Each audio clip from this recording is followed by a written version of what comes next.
మూడవ శుక్రవారం సందర్భంగా శ్రీకాకుళం జిల్లా పరిషత్ సమావేశ మందిరంలో స్వాభిమాన్ వినతుల స్వీకరణ కార్యక్రమం నిర్వహించారు. ఈ కార్యక్రమంలో జిల్లా రెవెన్యూ అధికారి ఎం వెంకటేశ్వరరావు, జిల్లా పరిషత్ సీఈఓ శ్రీధర్ రాజ్, దివ్యాంగుల సంక్షేమ శాఖ ఏడీ కవిత పాల్గొని వినతులు స్వీకరించారు. సందర్భంగా కవిత మాట్లాడుతూ ప్రతి నెల మూడో శుక్రవారం దివ్యాంగులకు ప్రత్యేక గ్రీవెన్స్ ద్వారా వినతుల స్వీకరణ నిర్వహిస్తున్నామని, ఈ అవకాశాన్ని దివ్యాంగులంతా వినియోగించుకోవాలని సూచించారు. ఏ విధమైన సమస్యలు ఉన్నా ఇక్కడ పరిష్కరించుకోవాలన్నారు.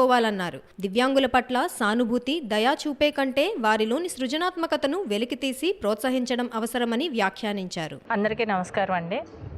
మన శ్రీకాకుళం జిల్లాలో గౌరవ కేంద్ర మంత్రివర్యుల ఆదేశాల మేరకు మనం ఆగస్టు నెల నుంచి గౌరవ కలెక్టర్ గారి ఆధ్వర్యంలో ప్రతి నెల మూడో శుక్రవారము స్వాభిమాన్ దివ్యాంగుల ప్రత్యేక గ్రీవెన్స్ కార్యక్రమాన్ని నిర్వహించుకోవడం జరుగుతుందండి.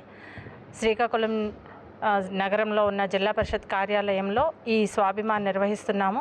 దీనికి ప్రతి నెల కూడా మూడో శుక్రవారం దివ్యాంగులు అందరూ కూడా వారికి అవసరమైన ఏ విధమైన గ్రీవెన్స్ ఉన్నప్పటికీ అవి సోమవారం అందరితో పాటుగా వారు కూడా ఆ జనంలో ఇబ్బంది పడుతూ అలా కాకుండా సెపరేట్గా వారి కోసమే ఈ కార్యక్రమాన్ని గౌరవ కలెక్టర్ గారు నిర్వహిస్తున్నారు.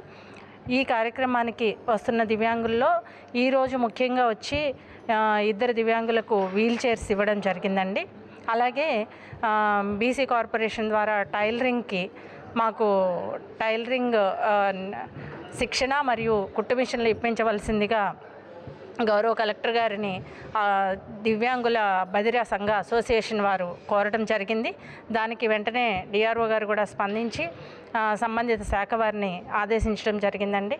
అలాగే పెన్షన్స్కి సంబంధించి సదరం ఇష్యూస్, ఈ విధమైన అంశాలన్నిటికీ కూడా ఏదైనా హౌస్ సైట్స్ గురించి